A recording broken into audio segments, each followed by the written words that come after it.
დღეს ეროვნულმა ბანკმა კიდევ ერთხელ დაადასტურა ის, რასაც ჩვენ დიდი ხანია ვამბობთ, რომ ქვეყანაში ინფლაციური პროცესები არის უკონტროლო.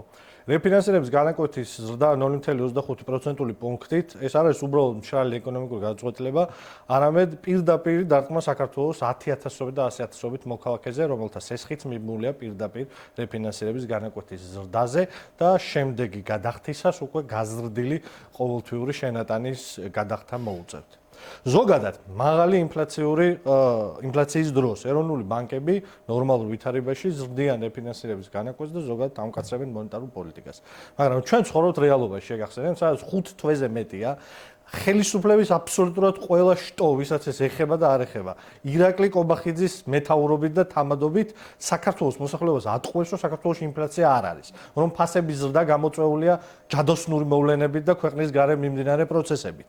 დღეს ეროვნულმა ბანკმა აღიარა, რომ ინფლაცია არსებობს და თურმე აქვე დავინახეთ, რომ ინფლაცია ეროვნული ბანკის საქმეა და არა ვინმე სხვისა. მინდა კაფეოდ განმარტო კიდევ ერთხელ, რას ნიშნავს ეს გადაწყვეტილება ჩვენი ხალხისთვის და ჩვენი თანამოქალაქეებისთვის. პირველი, ეს არის ფაქტურად დამატებითი გადასახადი ყოველ მეორე ოჯახზე საქართველოში. რადგან თუ დამატებით ფულის გადახდა მოუწევს ფაქტიურად ყოველ მეორე ოჯახს ამ ქვეყანაში საბანკო შენატანის სახით. იმის მაგივრად, რომ ხელისუფლებამ რთულ ვითარებაში გავიაფოს ცხოვრება თავის მოქალაქეებს, შეღავათი ანახოს ამის მაგივრად, იმ ვითარებაში, როდესაც ყველაფრის ფასი იზრდება, ამის მაგივრად ხელისუფლება უფრო ღრმად ყოფს ხელს საქართველოს მოქალაქეების ჯიბეში. მეორე, ეს არის ბიზნესის და ეკონომიკური პროცესის აღჭურვა, იმიტომ რომ ერთ შენატანი გაიზრდება აბსოლუტურად ყველა ამ ქვეყნის მოქალაქეს, მაგრამ გაიზრდება აგრეთვე სესხის ღირებულება ბიზნესისთვის, რაც ნიშნავს, რომ ბიზნესი არ ჩადებს ფულს მომავალ განვითარებაში და გვექნება სტაგნაცია, რაც ბევრ შემთხვევაში დამატებითი ფასების ზრდასაც გამოიწვევს. მესამე, ეროვნული ბანკი ამ შემთხვევაში ებრძვის სიმპტომს და არა დაავადებას.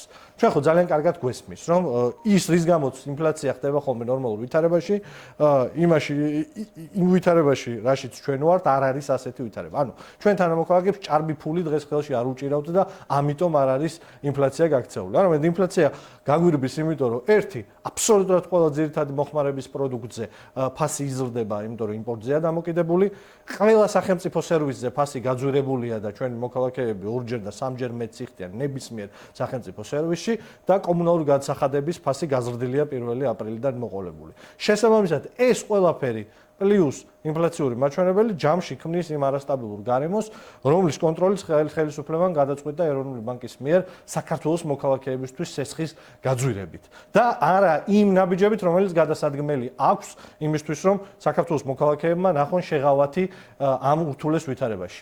გააუქმოს დროებით საწოვის აქციზი და დაწიოს დღგ-ს გადასახადი სასურსათო პროდუქტებზე. ამის მაგივრად ისევ საქართველოს მოქალაქეებს უწევთ თავის ჯიბიდან გადაიხადონ ფული ხელისუფლების უგუნური ეკონომიკური პოლიტიკის გამო, რომელიც აღარიბებს ამ ქვეყანას.